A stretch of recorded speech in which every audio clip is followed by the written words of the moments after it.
Hello అండి, అందరికీ నమస్కారం. Welcome to my channel Sadhana devotional. ప్రతి శనివారం ఈ మంత్రాన్ని పఠిస్తే శని బాధ కలగదు. ఈ మంత్రం వెనుక ఉన్న పురాణ కథ ఇలా చెప్తుంది.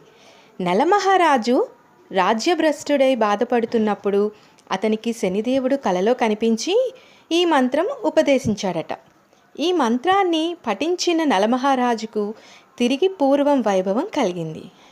క్రోడం నీలాంజనం ప్రఖ్యం నీలవర్ణ సమస్రజం ఛాయామార్తాండ సంభూతం నమస్యామి శనిశ్చరం నమో అర్కపుత్రాయ శనిశ్చరాయ నీహార వర్ణాంజన మేచకాయ శ్రుత్వా రహస్యం భవకామదశ్చ ఫలప్రదో మే భవ సూర్యపుత్రం నమోస్తు ప్రేతరాజాయ కృష్ణదేహాయ వై నమః శనిశ్చరాయ క్రూరాయ శుద్ధబుద్ధి ప్రదాయనే యా ఏభిర్నామభిః స్తౌతి తస్య తుష్టా భవామ్యహం మదీయం తు భయం తస్య స్వప్నేపి న భవిష్యతి.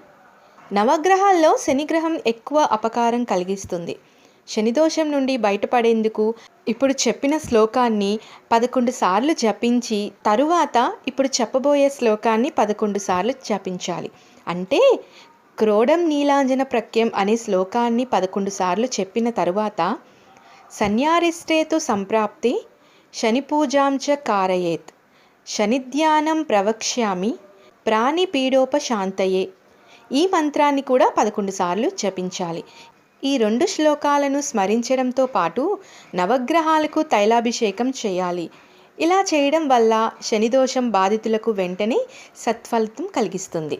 ఇదండి ఇవాల్టి వీడియో. నా వీడియో కనుక మీకు నచ్చినట్లయితే ప్లీజ్ తప్పకుండా లైక్ చేయండి, షేర్ చేయండి. అలాగే నా ఛానల్ని కొత్తగా చూసిన వాళ్ళైతే తప్పకుండా సబ్స్క్రైబ్ చేసుకోండి. Thank you for watching this video.